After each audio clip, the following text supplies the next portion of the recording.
প্ৰিয় ছাত্ৰ ছাত্ৰীসকল, মোৰ নাম অনিমেষ দে। মই তোমালোকক আজি বিকম প্ৰগ্ৰামৰ বিজনেছ অৰ্গেনাইজেশ্যন এণ্ড মেনেজমেণ্ট ছাবজেক্টটো পঢ়াম। ইয়াৰ যিটো কোৰ্চ কোড হ'ল সেইটো হ'ল BCOC 132। ইয়াৰ ব্লক 4টা আছে, প্ৰতিটা ব্লকত 4-5টাকৈ ইউনিটছ আছে।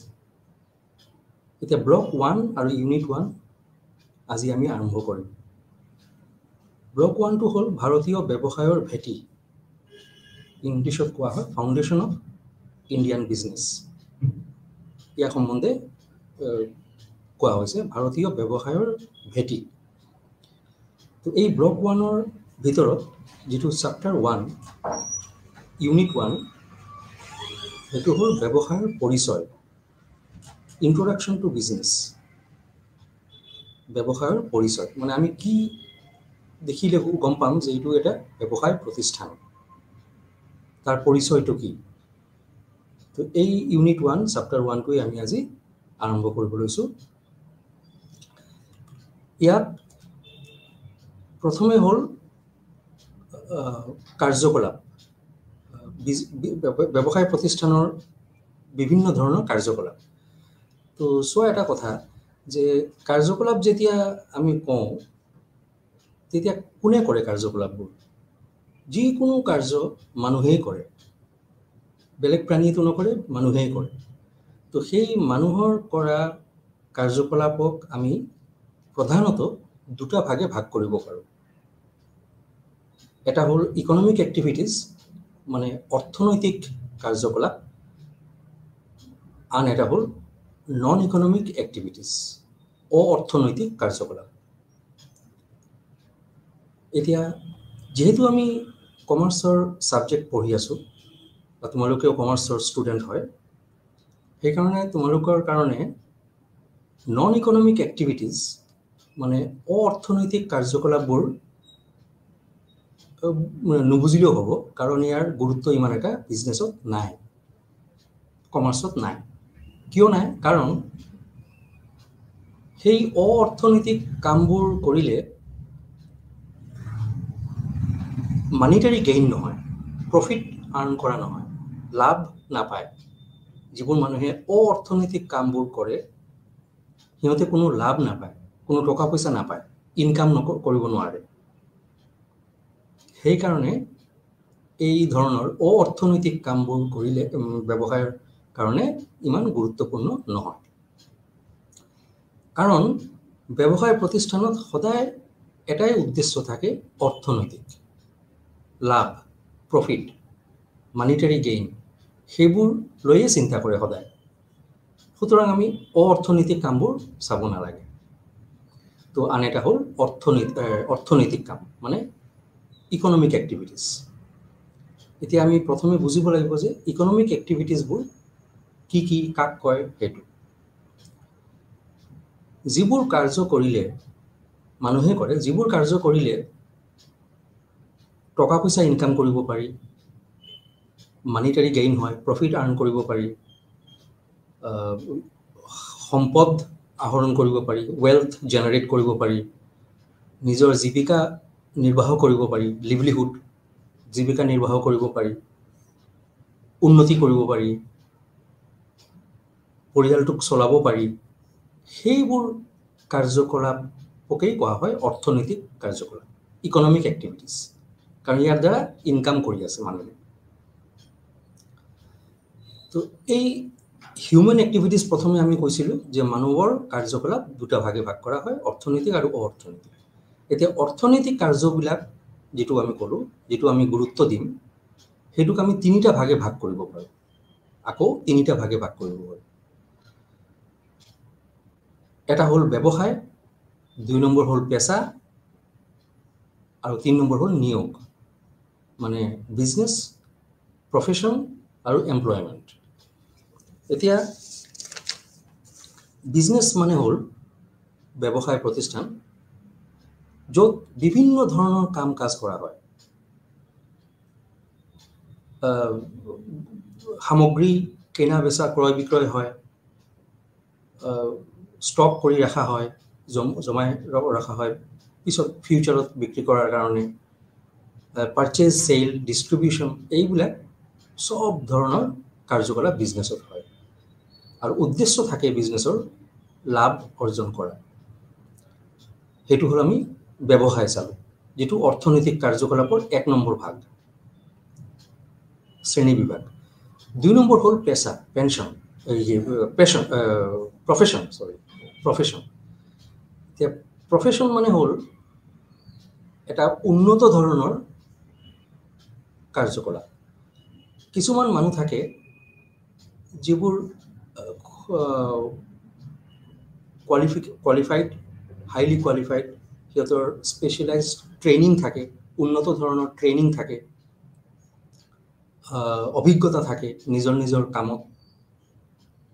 সেইবোৰেই হ'ল প্ৰফেশ্যনেল মানুহ, মানে পেছাদাৰ মানুহ। সিহঁতৰ কামবোৰক কোৱা হ'ব প্ৰফেশ্যন, এটা এটাকে প্ৰফেশ্যন। এনেকৈ আমি বহুত প্ৰফেশ্যন চাব পাৰোঁ। এতিয়া 3 নম্বৰ ভাগ হ'ল নিয়োগ, অৰ্থাৎ এমপ্লয়মেণ্ট। এইটো কি? নিয়োগ হ'ল যিকোনো প্ৰতিষ্ঠানত, এইটো পাব্লিক লিমিটেড হ'ব পাৰে, গভৰ্ণমেণ্টৰ হ'ব পাৰে, প্ৰাইভেট হ'ব পাৰে, যিকোনো ইনষ্টিটিউশ্যন হ'ব পাৰে, য'ত ৱৰ্কাৰ্ছ, এমপ্লয়িজবিলাক কাম কৰে বিভিন্ন লেভেলত, সেইটো হ'ল এমপ্লয়মেণ্ট। তো এই 3টা আমি শ্ৰেণী বিভাগ পালোঁ, যিটো ইকনমিক এক্টিভিটিজৰ আণ্ডাৰত। কিয় কৈছোঁ ইকনমিক এক্টিভিটিজৰ আণ্ডাৰত? কাৰণ এই 3টা ব্যৱসায়, পেছা, নিয়োগ, 3 ধৰণৰ ভিতৰত যিকোনো এটা ধৰণৰ কাম কৰি মানুহে ইনকাম কৰিব পাৰে, প্ৰফিট আৰ্ণ কৰিব পাৰে, ৱেলথ জেনেৰেট কৰিব পাৰে, অৰ্থাৎ সম্পদ বঢ়াব পাৰে, অৰ্জন কৰিব পাৰে, লিভলিহুড জীৱন নিৰ্বাহ কৰিব পাৰে। সেইকাৰণে অৰ্থনৈতিক কাম। এতিয়া আমি চাওঁ যে অৰ্থনৈতিক আৰু অৰ্থনৈতিক, তাৰ আগতে অৰ্থনৈতিক কাৰ্যকলাপ কি আৰু কোনে কৰে সেইটো সম্বন্ধে অলপ তোমালোকক কৈ দিম, যিটো আমাৰ কমাৰ্চত ইমান দৰকাৰ নপৰে, তথাপিও এটা কৈ দিছোঁ যে অৰ্থনৈতিক কাৰ্যকলাপ হ'ল সেই ধৰণৰ কাৰ্যকলাপ যিবোৰ মানুহে কৰে, কিন্তু ইয়াৰ দ্বাৰা কোনো টকা পইচা ইনকাম কৰিব নোৱাৰি, লাভ প্ৰফিট আৰ্ণ কৰিব নোৱাৰি,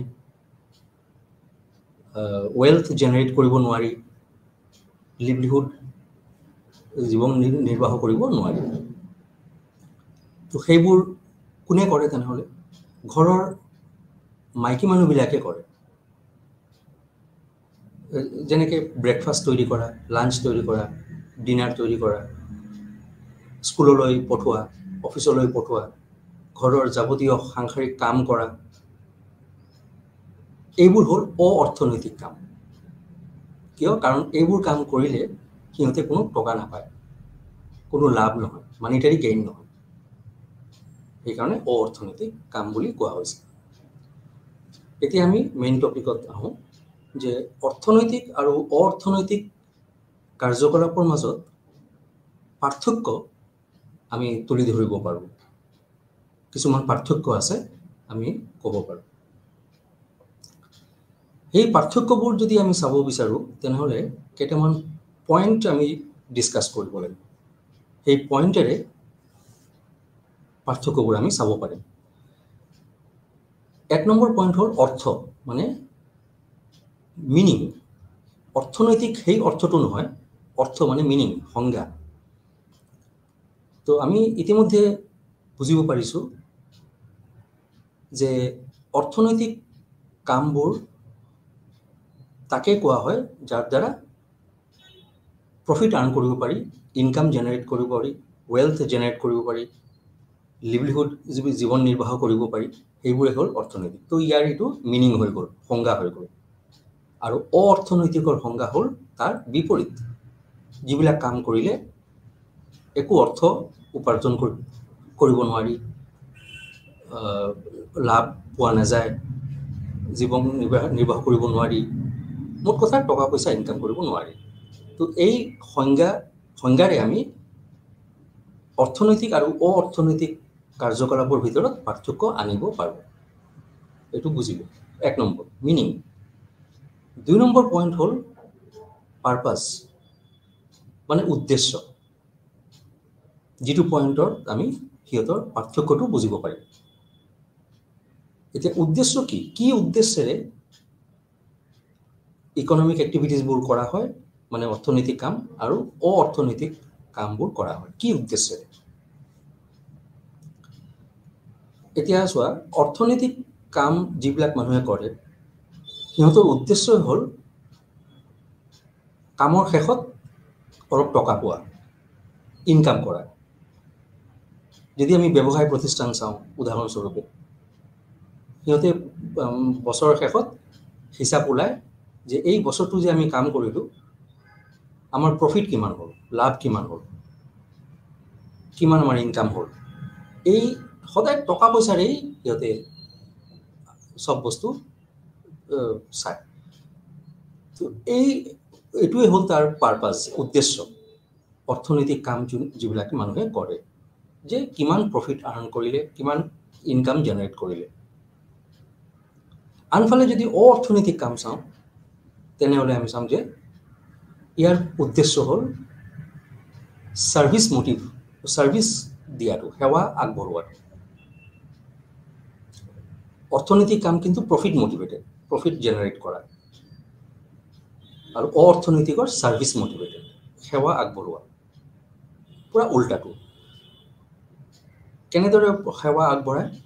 ঘৰত যিটো কৈছিলোঁ মই, সংসাৰত আমাৰ মা, ভণ্টি, বাইদেউ এইবোৰ মানুহে যিবোৰ কাম কৰে, সংসাৰৰ কাম, পাৰিবাৰিক কাম, এইবোৰ কৰি সিহঁতে 1 টকাও ইনকাম কৰিব নোৱাৰে। এইবোৰক অ-অৰ্থনৈতিক কাম বুলি আগতেই কোৱা হৈছে। এতিয়া উদ্দেশ্য কিয় কৰে? নকৰিবও পাৰে। উদ্দেশ্য হ'ল যিহেতু সিহঁতে পৰিয়ালত আছে আৰু সদস্যবোৰ আছে, সিহঁতৰ প্ৰতি এই আমাৰ মাইকীগৰাকী মানে মা, ভণ্টি, বাইদেউবিলাকৰ এটা দায়িত্ব আছে, কৰ্তব্য আছে। পৰিয়ালৰ দায়িত্ব, পৰিয়ালৰ কৰ্তব্য, যে আমি এইটো কৰিবই লাগিব, নহ'লে পৰিয়ালটো নচলে। তো এই দায়িত্ব আৰু কৰ্তব্যবোধেৰে সিহঁতে কামটো কৰে। বাচ্ছাবিলাক যিবিলাক থাকে, সৰু সৰু ল'ৰা ছোৱালীবিলাক, সিহঁতৰ প্ৰতি মা দেউতাই যেতিয়া কিবা এটা কাম কৰিব, অ-অৰ্থনৈতিক কাম কৰিব, কোনো টকা পইচা নাপায়, কিন্তু কৰিব কিহৰ কাৰণে? Out of love and affection, out of care. সিহঁতৰ প্ৰতি কেয়াৰ, লাভ, এফেকশ্যন, ভাল পোৱা আছে কাৰণেহে সিহঁতে কামবিলাক কৰিব। আন এটা কথা, সমাজত যিহেতু আমি আছোঁ চবে, পৰিয়ালবোৰ সমাজতেই থাকে, সামাজিক এটা ৰেছপঞ্চিবিলিটি আছে, দায়বদ্ধতা আছে, ছ'চিয়েল ৰেছপঞ্চিবিলিটি, যাক কোৱা হয় ছ'চিয়েল অব্লিগেশ্যন। সমাজত থাকিলে, পৰিয়াল লৈ থাকিলে কিছুমান কাম কৰিবই লাগিব। সেইবোৰে হ'ল অ-অৰ্থনৈতিক কাম, কাৰণ ইয়াৰ দ্বাৰা কোনো ইনকাম কৰিব নোৱাৰি। তো এই পাৰপাছ, উদ্দেশ্য আমি 2 নম্বৰ পইণ্টত চালোঁ। ডিফাৰেঞ্চ, পাৰ্থক্যৰ 2 নম্বৰ পইণ্ট। 3 নম্বৰ পইণ্ট যদি আমি চাওঁ তেনেহ'লে আমি চাম যে ফলাফল মানে হ'ল ৰেজাল্ট বা আউটকাম। এইটোত কোৱা হৈছে যে অৰ্থনৈতিক কামবোৰ যিবিলাকে কৰে সিহঁতে সেই একেই বস্তু বছৰৰ শেষত যাই চাব যে আমাৰ ফলাফলটো কি হ'ল, গোটেই বস্তুটো কাম কৰি আমি কি ফল পালোঁ, কিমান প্ৰফিট আৰ্ণ কৰিলোঁ, কিমান ইনকাম জেনেৰেট কৰিলোঁ, সেইটোৱে সিহঁতৰ ৰিৱাৰ্ড বা আউটকাম। আৰু অ-অৰ্থনৈতিকৰ সেইটো হ'ল সেৱা আগবঢ়োৱাটো, সেইটোৱে সিহঁতৰ আউটকাম। এতিয়া 4 নম্বৰ হ'ল জোখ মাখ, মানে মেজাৰমেণ্ট। যে অৰ্থনৈতিক কামবোৰ যিটো জোখ মাখ কৰা হয়, মেজাৰমেণ্ট কৰা হয়, সেইটো মানিটাৰী লেভেলত কৰা হয়, টকা পইচাত কৰা হয়। জানে এটা বিজনেছ অৰ্গেনাইজেশ্যন আছে, ব্যৱসায় প্ৰতিষ্ঠান, এই গোটেই বছৰটো কাম কৰিলে সেই বছৰৰ শেষত চাব যে কিমান হাজাৰ টকা প্ৰফিট কৰিলে, কিমান হাজাৰ টকা তাৰ লাভ হ'ল, মানে সেইবোৰ চাব। জোখমাখটো মানিটাৰী লেভেলত হয়, টকা পইচাৰে হয়। কিন্তু মেজাৰমেণ্ট যদি আমি চাওঁ অৰ্থনৈতিক ক্ষেত্ৰত, কাৰ্যকলাপৰ ক্ষেত্ৰত, তেনেহ'লে আমি চাম যে এইটো কিমান সেৱা আগবঢ়ালে, social satisfaction, family obligation, responsibility কিমান কৰিব পাৰিলে, ভালকৈ কৰিব পাৰিলে, সেইটোৱে সিহঁতে চায়। এই পাৰ্থক্যটো আমি 4 নম্বৰ জোখমাখ পালোঁ, মানে মেজাৰমেণ্ট। 5 নম্বৰ হ'ল ৰাষ্ট্ৰীয় আয়ৰ প্ৰতি মূল্য, ভেলিউ টু নেশ্যনেল ইনকাম। এইটো পইণ্টত আমি কি ক'ব লাগিব যে অৰ্থনৈতিক কাম কাৰ্যকলাপ যিবিলাকে কৰে, যিবোৰ প্ৰতিষ্ঠানে কৰে,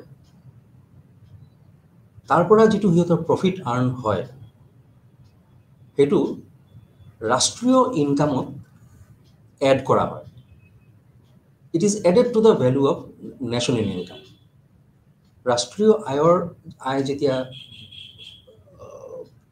পৰিকল্পনা কৰি যেতিয়া ওলোৱা হ'ব, তেতিয়া প্ৰতিটা প্ৰতিষ্ঠানৰ প্ৰফিট এটা নিৰ্দিষ্ট হাৰত নেশ্যনেল ইনকামত, ৰাষ্ট্ৰীয় আয়ত যোগ দিয়া হয়। মানে এইটোৰ ভেলু আছে, মূল্য আছে। এই হ'ল 5টা পইণ্ট, যিবোৰেৰে আমি অৰ্থনৈতিক আৰু অ-অৰ্থনৈতিক কামবোৰক পাৰ্থক্য কৰিব পাৰোঁ। এতিয়া আমি চাম যে অৰ্থনৈতিক কাৰ্যকলাপৰ খণ্ড, 3টা খণ্ড আছে, সিহঁতৰ ছেক্টৰ বুলি কোৱা হয়। আমি আগতে কৈছোঁ যে অ-অৰ্থনৈতিক কাম আমি আলোচনা নকৰোঁ বিশেষ এটা, কাৰণ কমাৰ্চত ইয়াৰ ইমান দৰকাৰ নাই। তো অৰ্থনৈতিক কাৰ্যকলাপৰ খণ্ড 3টা, ছেক্টৰ 3টা। এটা হ'ল প্ৰাইমাৰী ছেক্টৰ, মানে প্ৰাথমিক খণ্ড। 2 নম্বৰ হ'ল ছেকেণ্ডাৰী ছেক্টৰ, মাধ্যমিক খণ্ড। আৰু 3 নম্বৰ হ'ল টাৰ্চিয়াৰী ছেক্টৰ, তৃতীয় খণ্ড।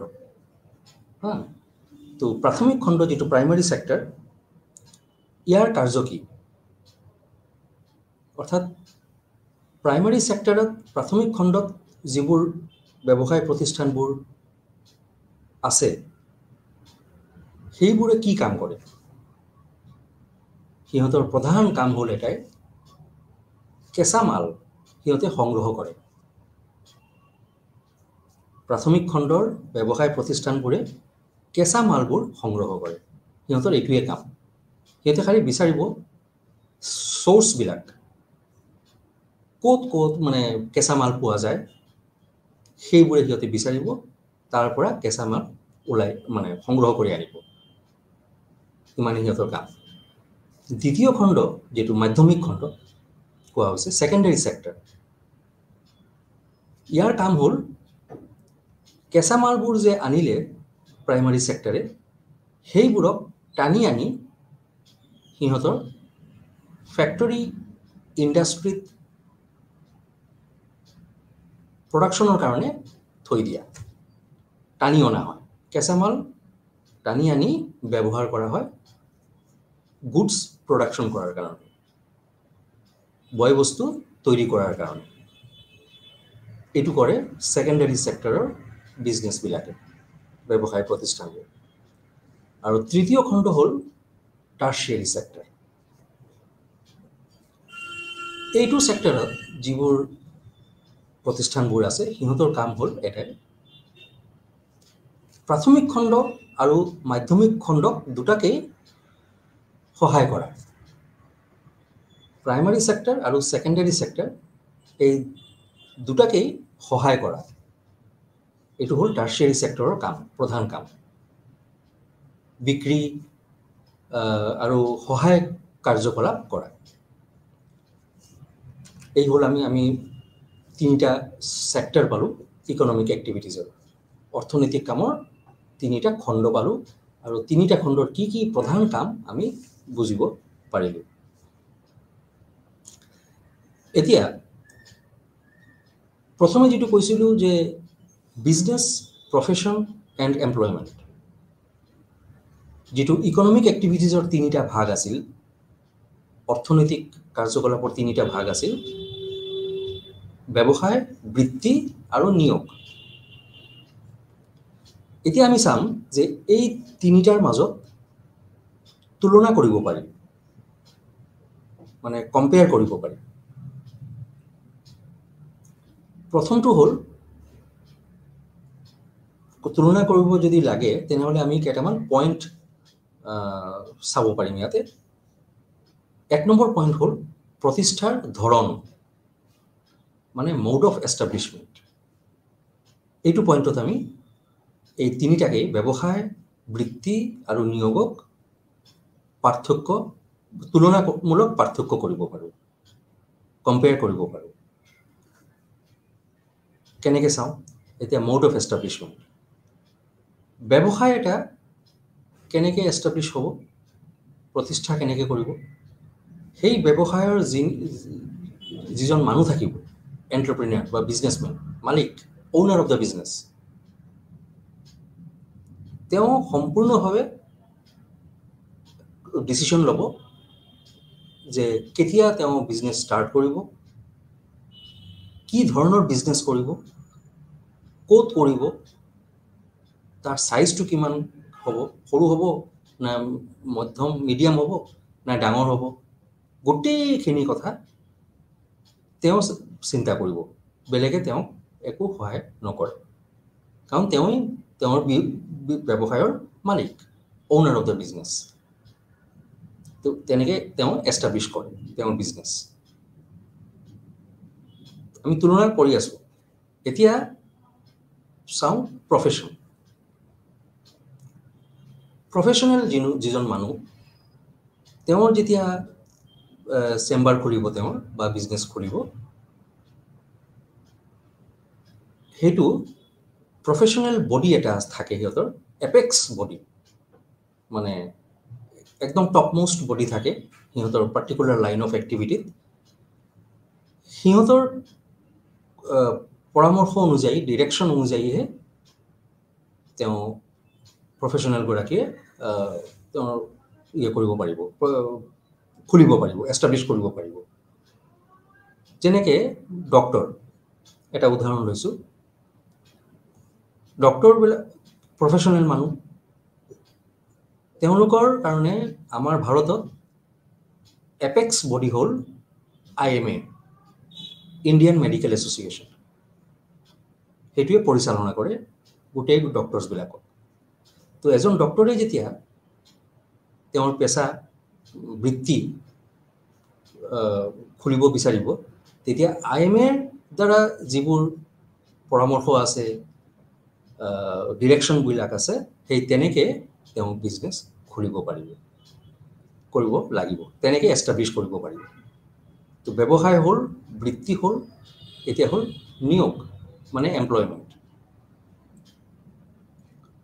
ইয়াত যদি আমি চাওঁ তেনেহ'লে বিশেষ এটা কোনো ধৰণৰ দৰকাৰ নহয় যে এটা অফাৰ লেটাৰ বা এপইণ্টমেণ্ট লেটাৰ যিটো কোৱা হয়, এমপ্লয়াৰে দিয়ে, সেইটোৱেই যথেষ্ট তেওঁৰ এমপ্লয়মেণ্ট, নিয়োগ আৰম্ভ কৰাৰ কাৰণে, তেওঁৰ এমপ্লয়মেণ্ট এষ্টাব্লিছ কৰাৰ কাৰণে এই অফাৰ লেটাৰ বা এপইণ্টমেণ্ট লেটাৰটোৱে যথেষ্ট। তো আমি মোড অফ এষ্টাব্লিছমেণ্ট, প্ৰথম পইণ্ট প্ৰতিষ্ঠাৰ ধৰণ, এইটো পইণ্টেৰে আমি তুলনা কৰিলোঁ। 2 নম্বৰ যিটো তুলনাৰ পইণ্ট, সেইটো হ'ল কামৰ প্ৰকৃতি, নেচাৰ অফ ৱৰ্ক, অৰ্থাৎ ব্যৱসায় কি ধৰণৰ কাম কৰে, কি প্ৰকৃতিৰ কাম কৰে, বৃত্তিৰ কি ধৰণৰ কাম কৰা হয়, আৰু নিয়োগত কি ধৰণৰ কাম কৰা হয়, সেইটো আমি চাওঁ। এতিয়া নেচাৰ অফ ৱৰ্ক যদি ব্যৱসায়ৰ যিটো কামৰ প্ৰকৃতি সেইটো হ'ল পাৰ্চেজ চেল, ক্ৰয় বিক্ৰয়, গুডছ ছাৰ্ভিচ ৰেণ্ডাৰ কৰা, সেৱা আগবঢ়োৱা, ষ্টক মেইনটেইন কৰা ইত্যাদি বিভিন্ন ধৰণৰ সিহঁতৰ কাম। যদি আমি বৃত্তি প্ৰফেশ্যনৰ নেচাৰ অফ ৱৰ্কটো চাওঁ তেনেহ'লে আমি চাম যে সিহঁতে অনলি ছাৰ্ভিচ ৰেণ্ডাৰ কৰে, প্ৰফেশ্যনেল ছাৰ্ভিচ, বৃত্তিমূলক যিটো সিহঁতৰ সেৱা সেইটো আগবঢ়ায়। আৰু যদি আমি নিয়োগ চাওঁ এমপ্লয়মেণ্ট, তেনেহ'লে আমি চাম যে এমপ্লয়িজবিলাকে ষ্টাফ ৱৰ্কাৰ্ছ যেতিয়া এমপ্লয়মেণ্ট পায় তেতিয়া সিহঁতৰ বেষ্ট পাৰফৰ্মেঞ্চ, আটাইতকৈ ভালকৈ কাম কৰিব লাগে, সময়মতে আহিব লাগে, ডিচিপ্লিন মেইনটেইন কৰিব লাগে, কোড অফ কণ্ডাক্ট মানি চলিব লাগে অফিচৰ, এইবোৰ চব চিন্তা কৰি সিহঁতে কামটো আৰম্ভ কৰে। তো এই nature of work 2 number point, মানে কামৰ প্ৰকৃতি। এতিয়া 3 নম্বৰ পইণ্ট অৰ্হতা, কোৱালিফিকেশ্যন, যিটো পইণ্টেৰে আমি তুলনা কৰিব পাৰিম, ব্যৱসায়, বৃত্তি আৰু নিয়োগক তুলনা কৰিব পাৰিম। এতিয়া কোৱালিফিকেশ্যন কি চাওঁ। বিজনেছৰ ক্ষেত্ৰত যিজন বিজনেছমেন হ'ব, অ'নাৰ অফ দ্য বিজনেছ, মালিক, তেওঁৰ কোনো মিনিমাম কোৱালিফিকেশ্যন নালাগে। তেওঁৰ ব্যৱসায় প্ৰতিষ্ঠানটো আৰম্ভ কৰাৰ কাৰণে কোনো ধৰণৰ মিনিমাম কোৱালিফিকেশ্যন দৰকাৰ নহয়। এনেকুৱা মানুহ দেখা পোৱা যায়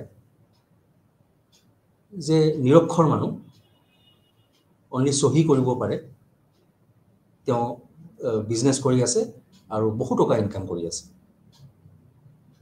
তো মিনিমাম কোৱালিফিকেশ্যন তেওঁৰ কাৰণে, ব্যৱসায়ীৰ কাৰণে দৰকাৰ নহয়।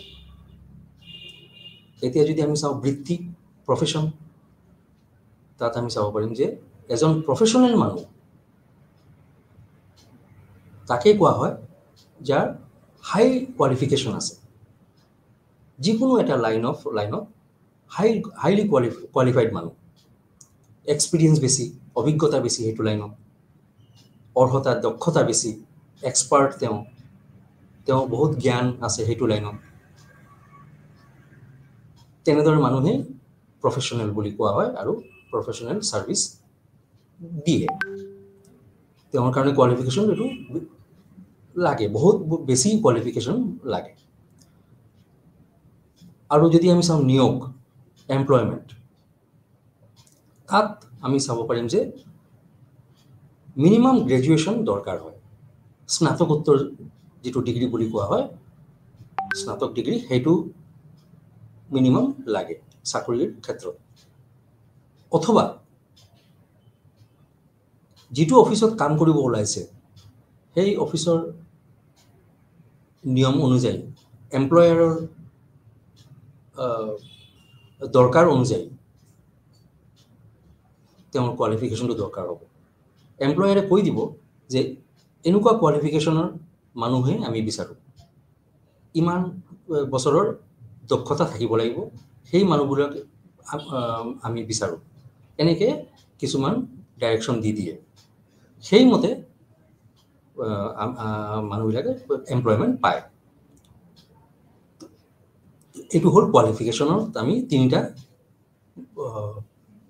তুলনা কৰিম। 4 নম্বৰ হ'ল পুৰস্কাৰ। 4 নম্বৰ পইণ্ট পুৰস্কাৰ, ৰিৱাৰ্ড। এইটো পইণ্টত আমি 3টাত তুলনা কৰিম। প্ৰথমে চাওঁ আমি ব্যৱসায় প্ৰতিষ্ঠান। এটা ব্যৱসায় প্ৰতিষ্ঠানৰ কাৰণে পুৰস্কাৰ হ'ল, ৰিৱাৰ্ড হ'ল তাৰ প্ৰফিট। গোটেই বছৰটো কাম কৰি যিটো প্ৰফিট আৰ্ণ কৰিব, ইনকাম জেনেৰেট কৰিব, সেইটোৱেই তাৰ ৰিৱাৰ্ড, পুৰস্কাৰ। যিমান বেছি প্ৰফিট আৰ্ণ কৰিব পাৰিব সিমানে তাৰ ৰিৱাৰ্ডটো বেছি হ'ব। আৰু এটা ৰিৱাৰ্ড ক'ব পাৰি, সেইটো হ'ল ৰেপুটেশ্যন, গুডউইল, তেওঁৰ বিজনেছ প্ৰতিষ্ঠানৰ ৰেপুটেশ্যন, গুডউইল যিমান বাঢ়িব মাৰ্কেটত, মানুহে যিমান তেওঁক চিনি পাব, জানিব, সিমানেই তেওঁৰ বিজনেছটো আগবাঢ়ি যাব। এইবোৰ হ'ল তাৰ ব্যৱসায়ীৰ কাৰণে ৰিৱাৰ্ড। এতিয়া প্ৰফেশ্যনেল বৃত্তি, তেওঁৰ কাৰণে ৰিৱাৰ্ডটো কি? তেওঁৰ কাৰণে ৰিৱাৰ্ডটো হ'ল প্ৰফেশ্যনেল ফি।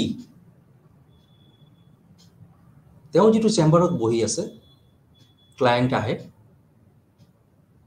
তেওঁৰ ক্লায়েণ্টৰ প্ৰব্লেম ছল্ভ কৰে, সমাধান কৰি দিয়ে প্ৰফেশ্যনেল মানুহজনে।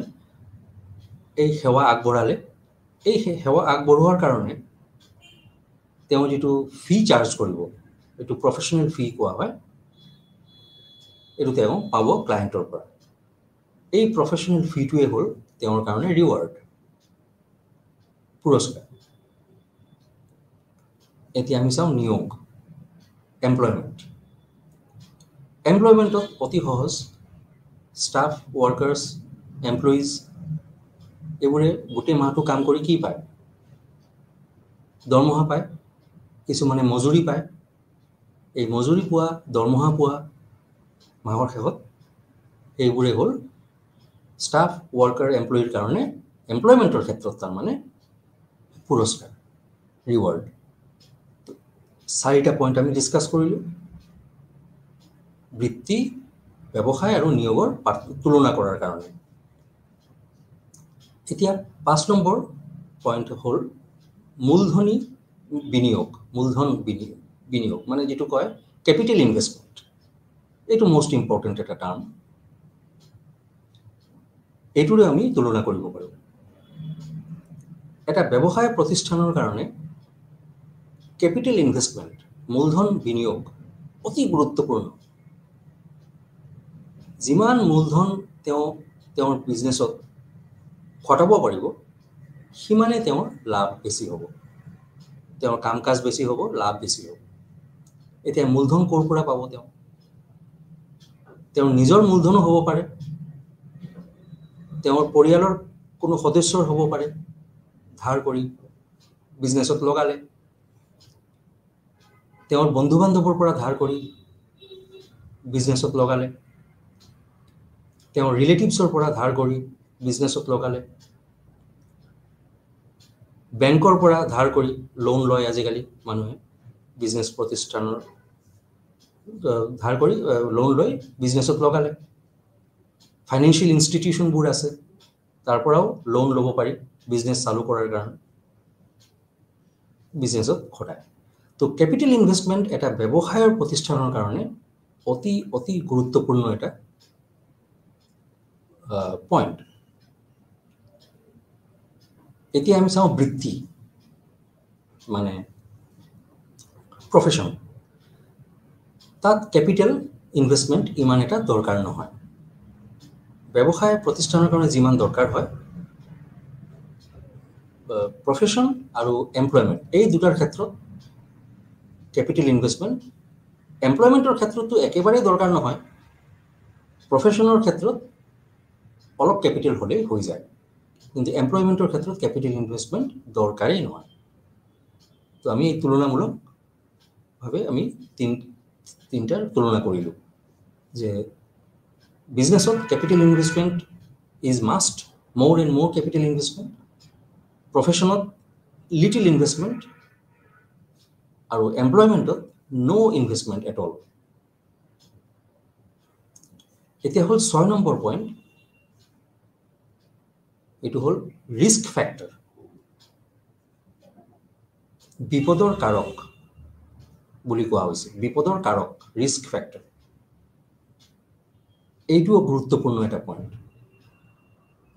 এইটো পইণ্টতো আমি ব্যৱসায়, বৃত্তি আৰু নিয়োগত মাজত আমি তুলনা কৰিব পাৰোঁ। কেনেদৰে চাওঁ? তোমালোকে সবেই জানা যে ব্যৱসায় প্ৰতিষ্ঠানত বিপদ থাকিবই, ৰিস্ক থাকিবই। এটা কথাই আছে ইংলিছত, সবেই জানে, ন' ৰিস্ক ন' গেইন। যিমান মানুহে ৰিস্ক ল'ব, সিমানে তাৰ গেইন বেছি হ'ব, প্ৰফিট বেছি হ'ব, এইটো বুলি কোৱা হয়, এটা ধাৰণা। তো ব্যৱসায় প্ৰতিষ্ঠানতে ৰিস্ক ফেক্টৰ খুব বেছি পৰিমাণে থাকে আৰু কিছুমান ব্যৱসায়ীবোৰ আছে যিবোৰ খুব সাহসী ৰিস্ক ল'ব পাৰে লয় আৰু সিহঁতে বেছি প্ৰফিটো আৰ্ণ কৰে তো বিজনেছত এইটো বেছি প্ৰফেশ্যনেল বৃত্তিত ৰিস্ক ফেক্টৰটো হ'ল আছে সেইটো হ'ল যেতিয়া তেওঁ ক্লায়েণ্টৰ সমস্যা সমাধান কৰিব কামটো কৰি দিব সেৱা আগবঢ়ালে তেতিয়া তেওঁ এখন প্ৰফেশ্যনেল ফি চাৰ্জ কৰিব ক্লায়েণ্টৰ পৰা আগতে কৈছোঁ সেই প্ৰফেশ্যনেল ফিটো কোনোবা ক্লায়েণ্টে স্কিপ কৰি দিব পাৰে হয়তো পে'মেণ্ট নকৰিবও পাৰে বা টোটেল বিল এমাউণ্টটো প্ৰফেশ্যনেল ফি যিটো টোটেল এমাউণ্ট হৈছে সেইটো নকৰি আধা হাফ পে'মেণ্ট কৰিব পাৰে বা একদম নকৰিব পাৰে বা পূৰা কৰিব বহুত দেৰিকৈ কৰিব তেনেকুৱা এটা কথা আছে তো এইটো এটা ৰিস্ক ফেক্টৰ হ'ল বৃত্তি মানে প্ৰফেশ্যনেল মানুহৰ কাৰণে আৰু নিয়োগৰ ক্ষেত্ৰত এমপ্লয়মেণ্টৰ ক্ষেত্ৰত ৰিস্ক ফেক্টৰ একোৱেই নাই ন' ৰিস্ক কাৰণ কিয় ন' ৰিস্ক কোৱা হৈছে যে এমপ্লয়মেণ্টৰ ক্ষেত্ৰত চেলাৰী দিয়া হওক বা ৱেজ দিয়া হওক যিয়ে দিয়া হওক এইটো ফিক্সড থাকে মাহৰ শেষত এইটো দিয়াই হ'ব এইটো ফিক্সড এমাউণ্ট থাকে ইয়াত কোনো ধৰণৰ বেলেগ একো আহি নপৰে তো ইয়াত কোনো এমপ্লয়মেণ্টৰ ক্ষেত্ৰত কোনো ৰিস্ক ফেক্টৰ নাই তো আমি তুলনা কৰিলোঁ এতিয়া 7 নম্বৰ পইণ্ট এটা আছে তুলনাৰ কাৰণে এইটো হ'ল স্থানান্তৰ সুদ ট্ৰান্সফাৰ অফ ইণ্টাৰেষ্ট এইটো কেনে এইটো যদি আমি বিজনেছত ব্যৱসায় প্ৰতিষ্ঠান চাওঁ তেনেহ'লে তেওঁ ট্ৰান্সফাৰ অফ ইণ্টাৰেষ্ট বিজনেছৰ ক্ষেত্ৰত আছে কৰিব পাৰে এইটো বস্তুটো কি এইটো হ'ল যে ধৰি লোৱা যে গুৱাহাটীত এজন ব্যৱসায়ীৰ এটা ব্যৱসায় প্ৰতিষ্ঠান আছে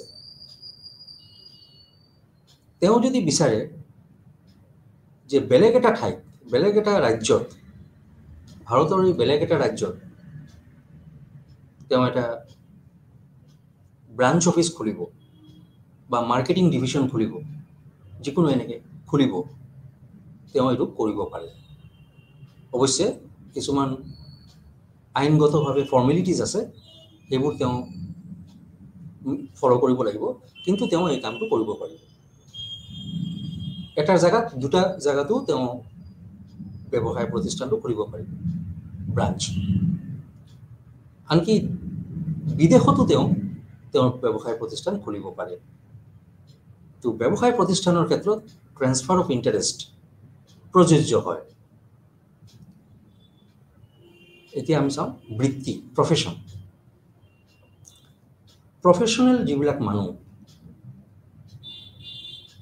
সেইবোৰৰ ক্ষেত্ৰত ট্ৰান্সফাৰ অফ ইণ্টাৰেষ্ট নহয় নাই তাতে মানে যিজন প্ৰফেশ্যনেল তেওঁ যিটো ঠাইত তেওঁৰ চেম্বাৰ খুলিব ছাৰ্ভিচ ৰেণ্ডাৰ কৰাৰ কাৰণে তাতেই তেওঁ কৰিব পাৰিব তেওঁৰ কাম বেলেগ ঠাইত তেওঁৰ ইণ্টাৰেষ্টটো কোৱা হৈছে এইটো লৈ যাব নোৱাৰে ট্ৰান্সফাৰ কৰিব নোৱাৰে যদি কৰিব বিচাৰে তেনেহ'লে পাৰিব কিন্তু গুৱাহাটীৰ যিটো তেওঁৰ চেম্বাৰ অফিচিয়েল কাম সেইটো বন্ধ কৰিব লাগিব তেওঁ য'ত যাব তাতে খুলিব পাৰিব প্ৰফেশ্যনেল ক্ষেত্ৰত ট্ৰান্সফাৰ অফ ইণ্টাৰেষ্টটো পচিবল নহয় আৰু 3 নম্বৰ হ'ল নিয়োগ এমপ্লয়মেণ্ট ইয়াৰ ক্ষেত্ৰত ট্ৰান্সফাৰ অফ ইণ্টাৰেষ্ট পচিবল নহয় অসম্ভৱ এজন মানুহে ইয়াত এটা ঠাইত কাম কৰি একে সময়ত বেলেগ ঠাইতো কাম কৰিব এইটো সম্ভৱপৰো নহয় এটা সময়ত বিভিন্ন ঠাইত কাম কৰিব নোৱাৰে এজন মানুহ সেইকাৰণে এমপ্লয়মেণ্টৰ নিয়োগত এইটো ট্ৰান্সফাৰ অফ ইণ্টাৰেষ্টটো সম্ভৱ নহয় আৰু শেষ পইণ্ট এইটো আছে পইণ্ট নম্বৰ 8 সেইটো হ'ল আচৰণ বিধি মানে কোড অফ কণ্ডাক্ট। এইটো বহুত ইম্পৰ্টেণ্ট এটা পইণ্ট। যদি আমি ব্যৱসায় প্ৰতিষ্ঠান চাওঁ তেনেহ'লে সিহঁতৰ কোড অফ কণ্ডাক্ট বিশেষ এটা নাথাকে, কাৰণ অ'নাৰ অফ দ্য বিজনেছ, মালিক যিজন, তেওঁ যেনেকৈ চাই বিচাৰে তেনেকৈ চলিব বিজনেছ। তেওঁ নিজৰ বিজনেছ, তেওঁ মালিক, তেওঁ যেনেকৈ বিচাৰে তেনেকৈ তেওঁ প্ৰতিষ্ঠানটো চলাব পাৰিব। বিশেষ কোড অফ কণ্ডাক্ট আমি দেখা নাপাওঁ। প্ৰফেশ্যনেল ক্ষেত্ৰত কি হয় কোড অফ কণ্ডাক্ট, সেই যিটো আগতে কৈছোঁ এপেক্স বডি সিহঁতৰ থাকে, যেনেকৈ লয়াৰৰ ক্ষেত্ৰত এপেক্স বডি হ'ল বাৰ কাউন্সিল অফ ইণ্ডিয়া, BCI। তো এজন লয়াৰে যেতিয়া তেওঁৰ চেম্বাৰ খুলিব BCIৰ কোড অফ কণ্ডাক্ট মতে খুলিব লাগিব। BCI যিবিলাক ডিৰেকশ্যন দিছে সেইদৰে সেইবিলাক ফ'ল' কৰি তেওঁৰ কাম আৰম্ভ কৰিব পাৰিব, কোড অফ কণ্ডাক্ট। আৰু নিয়োগৰ ক্ষেত্ৰত, এমপ্লয়মেণ্টৰ ক্ষেত্ৰত কোড অফ কণ্ডাক্ট হ'ল, যিটো আমি চবেই জানো যে যেতিয়া এজন মানুহে চাকৰি পায়, য'তেই নাপাওক কিয়, সেইটো প্ৰতিষ্ঠানৰ কিছুমান নিয়ম থাকে, টাইমিংছ, কেৰেক্টাৰ, বিহেভিয়াৰ, লয়েলটি,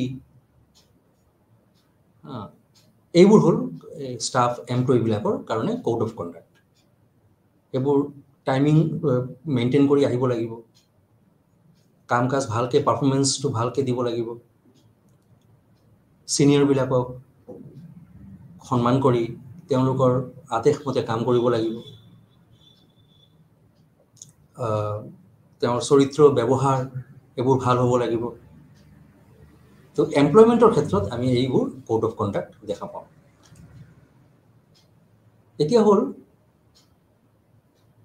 নতুন এটা টপিকত গৈছোঁ আমি, যে ফিচাৰ্ছ অফ বিজনেছ, মানে ব্যৱসায় প্ৰতিষ্ঠানৰ বৈশিষ্ট্য। আচ্ছা, তাৰ আগতে এটা কওঁ যে তোমালোকৰ এনেকুৱা এটা প্ৰশ্ন আহিব পাৰে পৰীক্ষাত, যে তোমালোকৰ সুবিধাৰ কাৰণে মই কৈ দিছোঁ যে define economic activities with example and differentiate between economic activities and non-economic activities.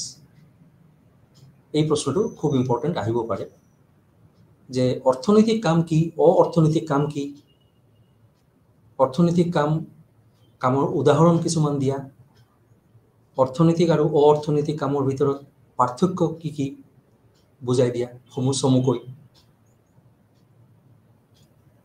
এইটো এটা প্ৰশ্ন আহিব পাৰে। 2 নম্বৰ প্ৰশ্ন আহিব পাৰে যে যিটো 3টা ছেক্টৰ বুলি ক'লোঁ, খণ্ড, primary sector, secondary sector, tertiary sector, কিবোৰ বিজনেছ কোনটো ছেক্টৰত পৰে, সিহঁতৰ কি কি কাম, সেইটো চমুকৈ বিৱৰণ দিয়া। ইমানখিনিলৈকে এই 2টা কুৱেশ্যনেই আহিব পাৰে। এতিয়া এটা কথা হ'ল, ক'ব বিচাৰোঁ যে কমাৰ্চৰ ষ্টুডেণ্টবিলাকে যদি ডায়েগ্ৰামেটিকেলি প্ৰেজেণ্ট কৰে, তেখেতৰ উত্তৰবিলাক যদি চিত্ৰ আকাৰে প্ৰদৰ্শন কৰে, গ্ৰাফিকেল ৰিপ্ৰেজেণ্টেশ্যন, ডায়েগ্ৰামেটিকেল ৰিপ্ৰেজেণ্টেশ্যন, তেনেহ'লে এইটো বেছি ভাল হয়। সেইকাৰণে চিত্ৰ আকাৰে আঁকি দেখাই দিব লাগে, পইণ্টছবোৰ বা ডিভিশ্যন ক্লাছিফিকেশ্যনবিলাক কৰিব লাগে। আচ্ছা, ঠিক আছে। এতিয়া আমি নেক্সট ইম্পৰ্টেণ্ট টপিকটোত গৈ আছোঁ, এইটো হ'ল ফিচাৰ্ছ অফ বিজনেছ। প্ৰথমে এই চাপ্টাৰটোৱে কিন্তু ইন্ট্ৰডাকশ্যন টু বিজনেছ, টপিকটোৱে হ'ল ইন্ট্ৰডাকশ্যন টু বিজনেছ, মানে বিজনেছৰ পৰিচয়। তো আমি বিজনেছ লৈয়ে কথা পাতিম বেছি। বিজনেছৰ ফিচাৰ্ছ মানে কেৰেক্টাৰিষ্টিক্স, মানে বৈশিষ্ট্য। কি কি বস্তু আমি যদি চাওঁ তেনেহ'লে আমি বুজিব পাৰিম যে এইটো এটা বিজনেছ, এইটো এটা ব্যৱসায় প্ৰতিষ্ঠান। সেইবোৰে হ'ল তাৰ ফিচাৰ্ছ, মানে কেৰেক্টাৰিষ্টিক্স। 1 নম্বৰ হ'ল, খুব ভালকৈ মন দি শুনিবা, এইটো খুব ইম্পৰ্টেণ্ট। 1 নম্বৰ হ'ল সামগ্ৰী আৰু সেৱা। Goods and services. এটা ব্যৱসায় প্ৰতিষ্ঠানে সামগ্ৰী বয়বস্তু ক্ৰয় বিক্ৰয় কৰে, ভৱিষ্যতত বিক্ৰী কৰাৰ কাৰণে ষ্টক কৰি ৰাখে গোডাউনত, পাৰ্চেজ এণ্ড চেল এইবিলাক কৰে। এইটোৱে তাৰ মেইন কাম, প্ৰধান কাম, purchase and sale of goods. আৰু সেৱা ছাৰ্ভিচেছ, এইটো কি? সেৱা আগবঢ়ায়, যেনেকৈ catering business, hotel restaurant, telecommunication, এইবোৰ কি বহুত ধৰণৰ সেৱা প্ৰতিষ্ঠানবোৰ আছে যিবিলাকে সেৱা আগবঢ়ায় মানুহক। তো সামগ্ৰী আৰু সেৱা এইটো হ'ল প্ৰথম বৈশিষ্ট্য বিজনেছৰ। 2 নম্বৰ হ'ল ধাৰাবাহিকতা আৰু নিয়মিততা, মানে হ'ল continuity in service. Continuity in service এইটো হ'ল যে এটা ব্যৱসায় প্ৰতিষ্ঠান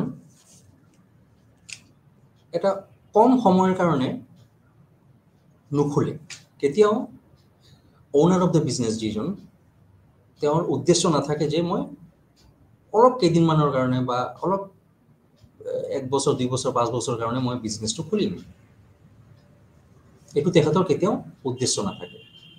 তেওঁৰ উদ্দেশ্য থাকে for long period, 20, 25 years, 30 years, 40 years এনেকৈ বিজনেছটো চলাব বা তাতকৈও বেছি।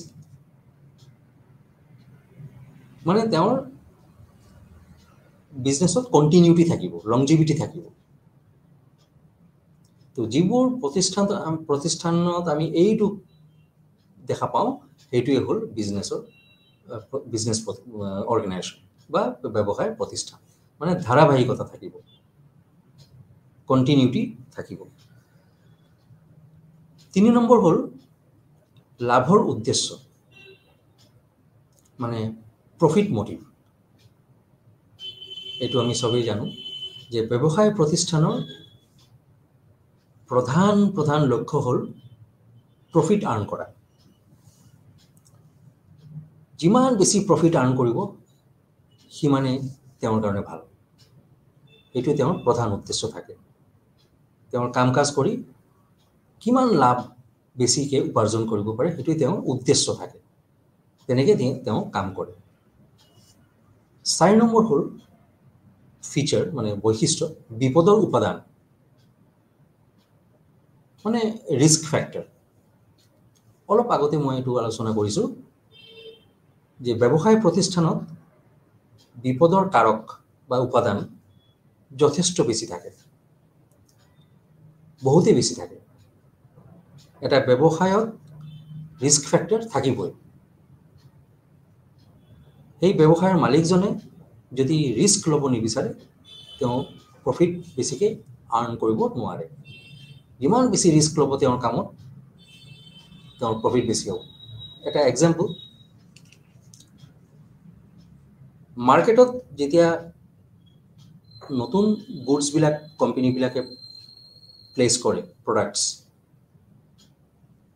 তেতিয়া কেতিয়াবা এনেকুৱা হয় যে মাৰ্কেটৰ কণ্ডিশ্যনটো আগতে তেওঁ নাচায়, প্ৰডাক্টছবিলাক চেল কৰি দিয়ে মাৰ্কেটত।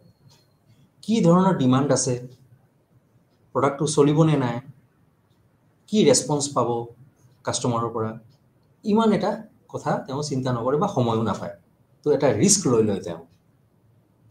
লৈ তেওঁ প্ৰডাক্টটো মাৰ্কেটত দি দিয়ে। দেখা যায় যে আল্টিমেটলি তেওঁৰ প্ৰডাক্টটো যদি কোৱালিটি ভাল হয়, চিপ থাকে বা বিভিন্ন ধৰণৰ তাত বেলেগ বেলেগ কথা আছে, তেতিয়াহ'লে তেওঁৰ প্ৰফিটো খুব বেছি আৰ্ণ কৰিব পাৰে। তো এইটো হ'ল বিপদৰ উপাদান। এইটো আভ্যন্তৰীণ হ'ব পাৰে, বাহ্যিক হ'ব পাৰে। এইবোৰ বিপদৰ উপাদানবোৰ হ'ল যে কেলকুলেটেড ৰিস্কছ। এতিয়া আন এটা বিপদ হ'ল যেনেকৈ বিজনেছত কেতিয়াবা জুই লাগিব পাৰে, ভূমিকম্প হ'ব পাৰে, বানপানী হ'ব পাৰে। এইবোৰ হ'ল তেওঁৰ কাৰণে যথেষ্ট পৰিমাণে ৰিস্ক। তো আমি দেখা পালোঁ যে বিপদৰ কাৰক উপাদান সেইটো হ'ল ব্যৱসায় প্ৰতিষ্ঠানৰ কাৰণে এটা বৈশিষ্ট্য। এতিয়া আমি চাম যে ব্যৱসায়ৰ উদ্দেশ্য কি, পাৰপাছ অফ বিজনেছ, কিহৰ কাৰণে ব্যৱসায় প্ৰতিষ্ঠান খোলা হয়, লক্ষ্য কি। তো ইয়াত তিনিটা ধৰণৰ উদ্দেশ্য থাকে। এক নম্বৰ হ'ল অৰ্থনৈতিক, 2 নম্বৰ হ'ল লাভ উপাৰ্জন কৰা, অৰ্থনৈতিক লক্ষ্য। ইয়াত আমি কি কৰোঁ, অৰ্থনৈতিক লক্ষ্যত আমি কি চাওঁ যে লাভ উপাৰ্জন কৰা, নতুন বজাৰ আৰু অঞ্চল অন্বেষণ কৰা, অধিক আৰু অধিক গ্ৰাহক সৃষ্টি কৰা, বৃদ্ধি আৰু সম্প্ৰসাৰণ কৰা, মই পইণ্টবোৰ আগতে কৈ দিছোঁ, সামগ্ৰী আৰু সেৱাৰ নতুন উদ্ভাৱন আৰু উন্নতিৰ চেষ্টা কৰা। এইবোৰ চব অৰ্থনৈতিক লক্ষ্যৰ পইণ্ট। তো লাভ উপাৰ্জন কৰা মানে কি, যে ব্যৱসায় প্ৰতিষ্ঠানত যিমান বেছিকৈ লাভ উপাৰ্জন কৰিব পাৰিব সিমানেই তেওঁৰ কাৰণে ভাল, তেওঁৰ প্ৰতিষ্ঠানটো সিমানেই সোনকালে উন্নতি কৰিব পাৰিব, তেওঁ ভালকৈ চলিব পাৰিব। 2 নম্বৰ হ'ল নতুন বজাৰ আৰু অঞ্চল অন্বেষণ কৰা, সেইটোও অৰ্থনৈতিক লক্ষ্য। নিউ মাৰ্কেট মানে নতুন নতুন বজাৰ, নতুন নতুন জেগাত তেওঁ যাব লাগিব, সেইটো জেগাৰ মানুহৰ কি ডিমাণ্ড, কি বিচাৰে, কি ধৰণৰ বস্তু বিচাৰে, সেইটো তেওঁ চালি জাৰি চাব লাগিব। তেতিয়া তেওঁ সেইটো জেগাত তেওঁৰ ব্যৱসায়টো লৈ যাব পাৰিব। আচ্ছা, এতিয়া 4 নম্বৰ হ'ল অধিক আৰু অধিক গ্ৰাহক সৃষ্টি কৰা। অধিক আৰু অধিক গ্ৰাহক সৃষ্টি কৰা, বিজনেছৰ যিমান কাষ্টমাৰ ল'ব পাৰিব সিমানেই তেওঁৰ প্ৰফিট বেছি হ'ব। কাষ্টমাৰ মানে গ্ৰাহক, যিমান সিহঁতৰ সংখ্যা বাঢ়িব তাৰ মানে হ'ল তেওঁৰ প্ৰফিট বেছি হোৱা। সেইটোও তেওঁ খুব ভালকৈ মনোযোগ দি চায়। কাষ্টমাৰ ছেটিছফেকশ্যন, গ্ৰাহকক কেনেকৈ সন্তুষ্টি দিব পাৰি, সিহঁতৰ সংখ্যা কিমান কেনেকৈ বঢ়াব পাৰি, তেওঁ এইটো সদায় চায়। আৰু আন এটা পইণ্ট হ'ল অৰ্থনৈতিক লক্ষ্যৰ আণ্ডাৰত যে বৃদ্ধি আৰু সম্প্ৰসাৰণ কৰা। তেওঁ সদায় এটা উদ্দেশ্য থাকিব ব্যৱসায় প্ৰতিষ্ঠানৰ, যে তেওঁৰ প্ৰতিষ্ঠানটোক কেনেকৈ ডাঙৰ কৰিব পাৰি, কেনেকৈ উন্নত কৰিব পাৰি, কেনেকৈ এটা জেগাৰ পৰা আন এটা জেগালৈ সম্প্ৰসাৰণ কৰিব পাৰি। যিমান তেওঁ এইবিলাক কৰিব পাৰিব সিমানে তেওঁৰ প্ৰফিট বেছি হ'ব, ইনকাম জেনাৰেট হ'ব, ৱেলথ জেনাৰেট হ'ব, সম্পদ তেওঁ বেছিকৈ আহৰণ কৰিব পাৰিব। 5 নম্বৰ হ'ল পইণ্ট সামগ্ৰী আৰু সেৱাৰ নতুন উদ্ভাৱন আৰু উন্নতিৰ চেষ্টা কৰা, মানে গুডছ এণ্ড ছাৰ্ভিচেছ। এইবোৰৰ চ'ৰ্চবিলাক তেওঁ সদায় ওলাব বিচাৰে, ক'ত ৰ' মেটেৰিয়েলছবোৰ সস্তাত পোৱা যায়, সহজলভ্য, তাৰ পৰা তেওঁ ৰ' মেটেৰিয়েলছবোৰ আনি তেওঁ ফেক্টৰীত, ইণ্ডাষ্ট্ৰীত ইউজ কৰে, প্ৰডাকশ্যন কৰে বিভিন্ন ধৰণৰ গুডছ। সেইটো তেওঁ সদায় চাই থাকে যে ক'ৰ পৰা তেওঁ এই সামগ্ৰীবোৰ গ্ৰহণ কৰিব পাৰিব, ৰ' মেটেৰিয়েলছবোৰ। এতিয়া হ'ল উন্নতিৰ চেষ্টা কৰা। এইবোৰ চব কাম কৰি যিমান অৰ্থনীতি তেওঁ বেছি ভালকৈ কৰিব পাৰিব সিমানে তেওঁৰ বিজনেছটো, প্ৰতিষ্ঠানটো উন্নত হ'ব।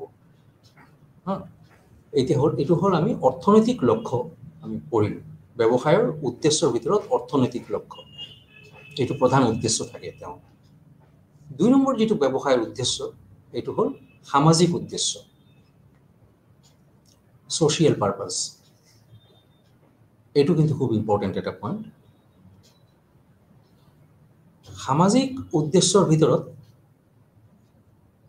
যেহেতু এটা ব্যৱসায় প্ৰতিষ্ঠান এটা সমাজত কাম কৰে, সমাজৰ বাহিৰতো নহয়, সমাজৰ ভিতৰত থাকিয়েই তেওঁ কাম কৰে, সেইকাৰণে সমাজৰ প্ৰতি, সমাজৰ মানুহৰ প্ৰতি ব্যৱসায়ীজনৰ এটা গুৰুত্বপূৰ্ণ কাম থাকে, উদ্দেশ্য থাকে, দায়িত্ব থাকে, কৰ্তব্য থাকে।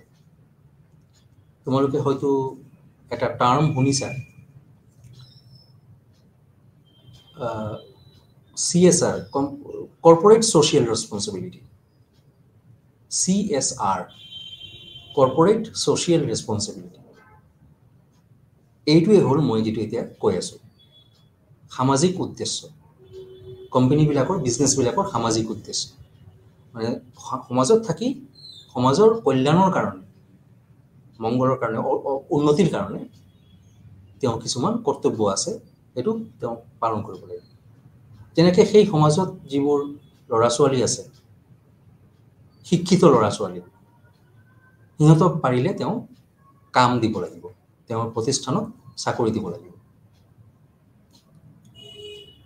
সেই সমাজৰ উন্নতিৰ কাৰণে, মানুহবিলাকৰ ভালৰ কাৰণে এটা তেওঁ বিদ্যালয় বনাই দিব লাগিব, শৌচালয় বনাই দিব লাগিব, মন্দিৰ এটা বনাই দিব লাগিব, এটা হস্পিটেল বনাই দিব লাগিব।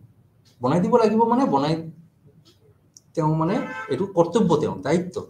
বনাই নে নবনাই এইটো বেলেগ কথা, কিন্তু এইটো তেওঁৰ প্ৰধান দায়িত্ব, সামাজিক দায়িত্ব, ছ'চিয়েল অব্লিগেশ্যন, ৰেছপনচিবিলিটি প্ৰতিটা ব্যৱসায় প্ৰতিষ্ঠানত। সেইটো এই CSRৰ আণ্ডাৰত থাকে, কৰ্পৰেট ছ'চিয়েল ৰেছপনচিবিলিটিৰ আণ্ডাৰত। আন এটা হ'ল সুলভ মূল্যত গুণগত সামগ্ৰী যোগান কৰা, ফেয়াৰ প্ৰাইচ শ্বপ। আমি চবেই দেখা পাইছোঁ, লিখাই থাকে ফেয়াৰ প্ৰাইচ শ্বপ, সুলভ মূল্যৰ দোকান।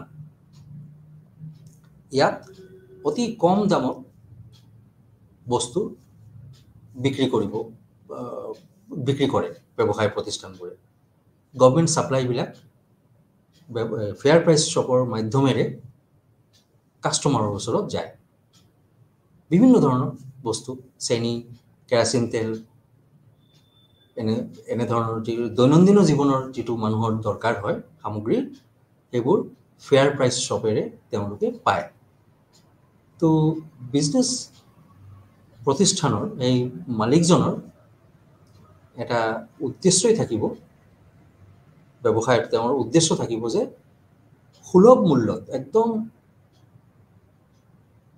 ঠিক দামত তেওঁৰ বস্তুবিলাক যাতে বিক্ৰী কৰিব পাৰে। যদি বেছি মূল্যৰ তেওঁ বস্তুবিলাকৰ বেছি মূল্য হয়, তেনেহ'লে সেইবোৰ মাৰ্কেটত নচলিব, বিক্ৰী নহ'ব। সেইকাৰণে তেওঁ সদায় চেষ্টা কৰিব লাগিব যে তেওঁৰ প্ৰডাক্টছবিলাকৰ মূল্যটো যাতে কম হয়, যাতে এইটো বেছিকৈ কাষ্টমাৰে কিনি খাব পাৰে বা ব্যৱহাৰ কৰিব পাৰে। তাৰ লগতে কোৱালিটি মেইনটেইন কৰিব লাগিব। অকল প্ৰাইচটো চালে নহ'ব, কণ্ট্ৰল কৰিলে নহ'ব, কোৱালিটি মেইনটেইন কৰিব লাগিব। মানে প্ৰডাক্টটো উন্নত ধৰণৰ হ'ব লাগিব।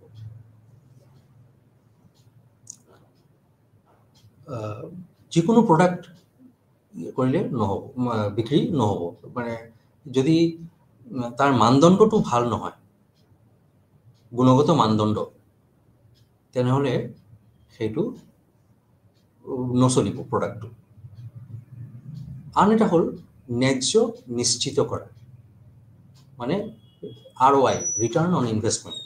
এইটো তোমালোকে সদায় চবেই শুনিব পাৰিছা যে return on investment. Return on investment মানে ROI, যিটো সংক্ষেপে কোৱা হয়। ৰিটাৰ্ণ অন ইনভেষ্টমেণ্ট মানে তেওঁ যিটো ইনভেষ্ট কৰিলে সেইটোৰ ওপৰত ৰিটাৰ্ণ কেনেকৈ পালে, যিটো কেপিটেল ইনভেষ্ট কৰিলে তেওঁ, তাৰ ওপৰত কি ৰিটাৰ্ণ হ'ল, তাৰ কিমান পাৰ্চেণ্টেজত ৰিটাৰ্ণ হ'ল, কিমান ৰেচিঅ'ত ৰিটাৰ্ণ হয়, সেইটো তেওঁ চাব। তো আজি আমি ইমানলৈকে পঢ়িলোঁ, বুজিলোঁ যে ব্যৱসায় প্ৰতিষ্ঠান কি, ব্যৱসায় প্ৰতিষ্ঠানৰ কি কি কাম থাকে, উদ্দেশ্য কি থাকে, অৰ্থনৈতিক অৰ্থনৈতিক কামবোৰ কেনেদৰে বিভাজন কৰিব পাৰি, কোনে অৰ্থনৈতিক কাম কৰে, কোনে অৰ্থনৈতিক কাম কৰে, ব্যৱসায় প্ৰতিষ্ঠানৰ উদ্দেশ্য কি, আমি এইখিনি ভালকৈ চালি জাৰি চব পইণ্টবোৰ চাওঁ। তো ইয়াৰ পৰা তোমালোকৰ এটা প্ৰশ্ন আহিব পাৰে যে পাৰপাছটো চাব লাগে, ব্যৱসায় প্ৰতিষ্ঠানৰ উদ্দেশ্য চাব লাগে। সেইটো নেক্সট মই ক্লাছত তোমালোকক সেইটো বুজাম। আজি ইয়াতে এৰিছোঁ, নমস্কাৰ।